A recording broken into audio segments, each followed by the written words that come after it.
Hello मेरी YouTube family, good morning. कैसे हैं आप? आशा करती हूँ बहुत अच्छी तरीके से होंगे। तो सबसे पहले व्लॉग जो है वो मैं किचन से स्टार्ट करना चाहूँगी। तो आज है कुछ शायद सैटरडे है, तो सैटरडे की उस पे ही मैं आपके साथ ब्लॉग शेयर कर रही हूँ। तो यहाँ बच्चों को भी जल्दी जाना है क्योंकि एक देवांश का तो छुट्टी है और अंश की है स्कूल। तो ये है कि जब वो जल्दी आ जाएगा स्कूल से, क्योंकि सैटरडे के दिन हाफ डे रहता है और देवांश का स्कूल छुट्टी रहती है और इनको भी थोड़ा जल्दी जाना है। तो इसके वजह से मुझे नहाने के तुरंत बाद ही किचन में आना पड़ा। तो आज मैं बना रही हूँ उन्हीं के बेस पे पोहा बना रही हूँ। तो उन्होंने कहा कि मटर पोहा बना दो, तो उसमें आलू और मूंगफली मत डालना, सिर्फ मटर डालना, तो थोड़ा टेस्ट भी चेंज हो जाता है। ज़्यादातर अभी मूंगफली का ही पोहा बनाए जाते हैं क्योंकि इनको ज़्यादा पसंद है। पर अभी मटर क्या है ज़्यादा आ रही है, स्टोरेज में भी रखी हुई है, तो मैं बस मटर के ही पोहा बनाऊंगी। तो मटर मैंने यहाँ थोड़ा सा फ्राई कर लिया है और बस मटर जैसे पोहा सिंपल तरीके से बनाते हैं वैसे ही मैंने बनाया है। और मटर के भी पोहा बहुत अच्छा लगता है। बस तेल, हींग, जीरा डाल दिया है, उसमें प्याज डाल दिया है। प्याज थोड़ा ज़्यादा मात्रा में डाली है क्योंकि प्याज भी मुझे बहुत पसंद है और इनको भी बहुत पसंद है। पर कभी कभी है कि प्याज को अवॉइड भी कर देती हूँ, पर यह है कि आज तो शनिवार है तो कोशिश करती हूँ कि मैं प्याज ना डालूँ। पर उनका थोड़ा मन था तो उस चीज़ के लिए हम मना भी नहीं कर सकते हैं। तो यहाँ देखिए मैंने यहाँ का पोहा थोड़ा जो है जल्दी नरम हो जाता है पानी में डाल के। तो यहाँ देखिए कितना सॉफ्ट हो गया है। और कहीं कहीं का भी है कि आधे घंटे पहले भिगो के रखना पड़ता है, पर यहाँ का पोहा जो है ठीक है। जैसे जल्दी काम करना है तो पोहा जल्दी वो हो जाता है, गल जाता है। और यहाँ देखिए मैंने नमक डाल के अच्छा सा धनिया से गार्लिक कर लिया है और हल्दी वल्दी डाल दी थी उसको। और देखिए उसका कलर कितना अच्छा आया और खाने में भी बहुत अच्छा होगा। और प्याज की क्वांटिटी मैंने इसमें ज़्यादा डाली है। और इसके बाद मैं चली गई थी पूजा करने के लिए। तो देखिए मैंने बर्तन भी पूजा के मांज लिए हैं। और पूजा करने के बाद जो हमारे छोटे मोटे काम होते हैं जो ज़रूरी होते हैं, क्योंकि मॉर्निंग से तो हम अकेले रूम में साफ़ नहीं कर सकते। सबसे पहले तो जो काम है, जो पूजा पाठ है और हस्बैंड को नाश्ता देना, उनका जो टाइम रहता है उनको टाइम टू टाइम खाना और नाश्ता देना ज़रूरी है।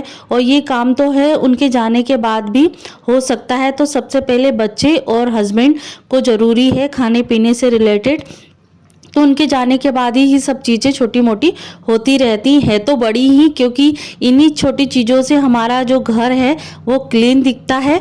और यहाँ बस जो मैंने मॉर्निंग में स्वेटर पहना था वो मैंने उतार के रख दिया है क्योंकि मैं आई थी पूजा करके ही, तो थोड़ा सा गर्माहट सी हो गई थी। किचन से डायरेक्ट मैं पूजा करने के लिए चली गई थी।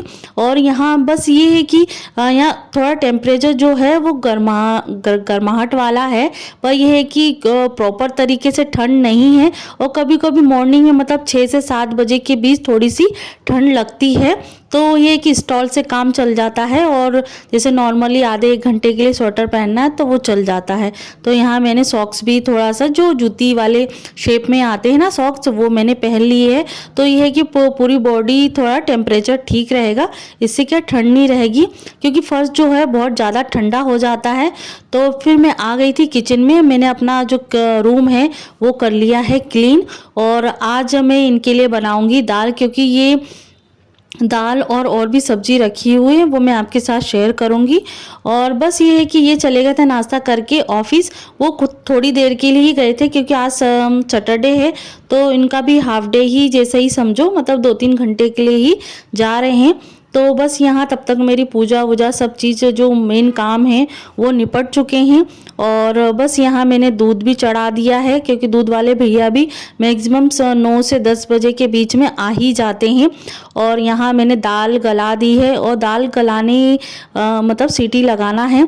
तो सबसे पहले जैसे कोई शिकायत में मिलती है ना कि दाल हमारी निकल जाती है, तो सबसे जो अच्छा ट्रिक ये है, जो उसके ढक्कन में आप जो भी तेल यूज़ करते हैं वो तेल आप उसके ढक्कन में लगा दो, तो जो ये दाल है वो निकलती नहीं है सीटी लगने पे। तो देखिए मेरा भी क्लीन भी साफ़ हो गया है। बार बार मुझे ये आदत है, अच्छी समझो या बुरी, पर मैं जब भी कोई भी थोड़ा बहुत तिनका दिखता है ना, वो मैं फटाफट साफ़ कर देती हूँ। तो यहाँ देखिए मेरी दाल भी चढ़ गई है और दूध भी गर्म धीमी आंच में मैंने कर दिया है, जैसे मतलब ज़्यादा उफन नहीं जाए तब तक मैं दूसरे काम में लगी रहूँ और वहाँ दूसरी तरफ मेरा दूध निकल जाए। तो यहाँ मैंने अपनी जो झाड़ू है वो निकाल ली है। दोपहर वाली झाड़ू है ये, सुबह की वाली झाड़ू नहीं है। तो थोड़ा बहुत ये बच्चों के जाने के बाद ये सब चीज़ें होती रहती हैं। फटकारने के बाद ये क्लीनिंग करने के बाद थोड़ा डस्ट वस्ट तो निकल ही जाता है। तो यहाँ मैं ये सोच रही थी कि ये झाड़ू जो है थोड़ी तिरछी हो गई है, थोड़ा यू शेप में जैसा हो रहा है उसका।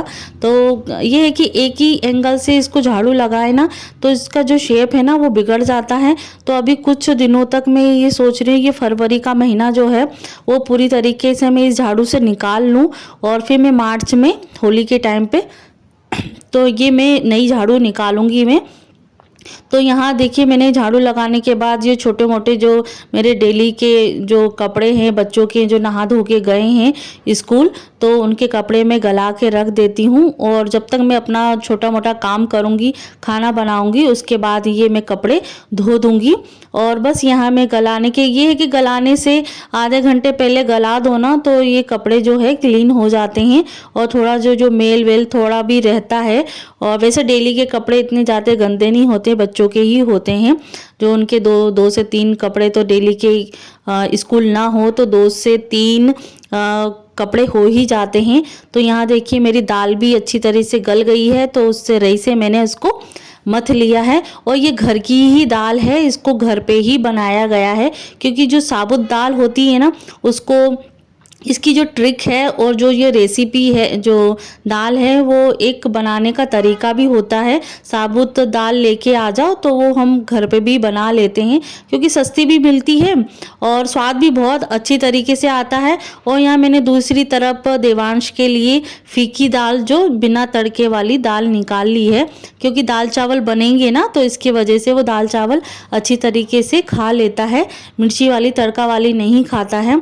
तो बस यहाँ मैंने प्याज भी काट लिए हैं, पर कोशिश करती हूँ कि मैं मतलब ना डालूँ, पर यह है कि क्या कर सकते हैं हम, उस चीज़ में ज़बरदस्ती नहीं कर सकते कि क्या प्याज खा रहे हो, ये है वो है।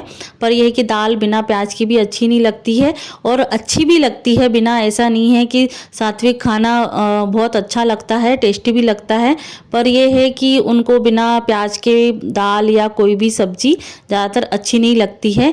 और दाल में तो ये जो प्याज है वो ऊपर दिखना चाहिए, और मैं नहीं डालती, चोरी छुपे कोई चीज़ में चोरी छुपे कर भी लेती हूँ। कोई मतलब जैसे हमारे पीछे तो कोई बैठा नहीं रहता है कि तुमने प्याज डाला कि नहीं डाला। और बस यही है कि जो नॉर्मल सब्जी होती है ना उसमें कभी कभी मैं मंगलवार या शनिवार को प्याज नहीं डालती हूँ और उनको पता भी नहीं चलता है। बस ये है कि वीडियो देखेंगे तो शायद हो सकता है पता चल जाए। पर दाल तो ऐसी चीज़ है जिसमें जो प्याज है वो दिखना चाहिए, वो पता चल जाता है। और यहाँ मैंने हींग जीरे से अच्छी तरीके से प्याज भून दिया है और दाल मैंने काट दी, मतलब डाल दी है। और यहाँ धनिया भी मैंने डाल दिया है। और दूसरी तरफ देखिए अब वो जाके मेरा जो दूध है जो तपेली में, तो वो गर्म हो चुका है। और तब तक देखिए मेरे 2 से 3 काम भी हो गए और डिम आंच में मैंने दूध गर्म कर लिया था। और हड़बड़ी भी नहीं थी कि दूध मतलब फैल जाएगा ये है।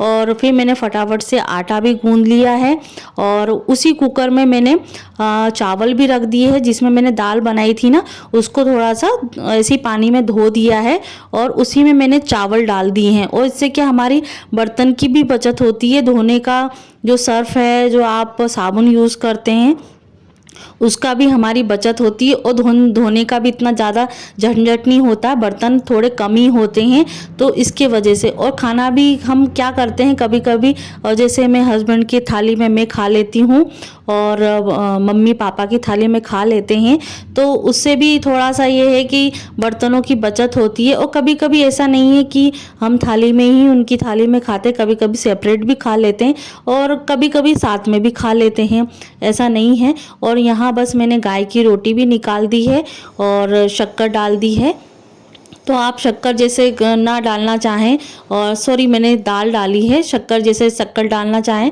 तो शक्कर डाल दें। और जैसे हमने अभी दाल बनाई है तो अच्छी है दाल, और जूठी वूठी कुछ नहीं है। तो सबसे पहले मैं गाय को निकालूंगी, और बस जो हमारे घर में जो बनता है, ऐसा नहीं है कि स्पेशली कुछ बनाना होता है, पर यह है कि गाय की रोटी तो हम अच्छे तरीके से बनाएं, नहा धो के बनाएं तो बहुत अच्छा होता है, एक पुण्य का काम होता है।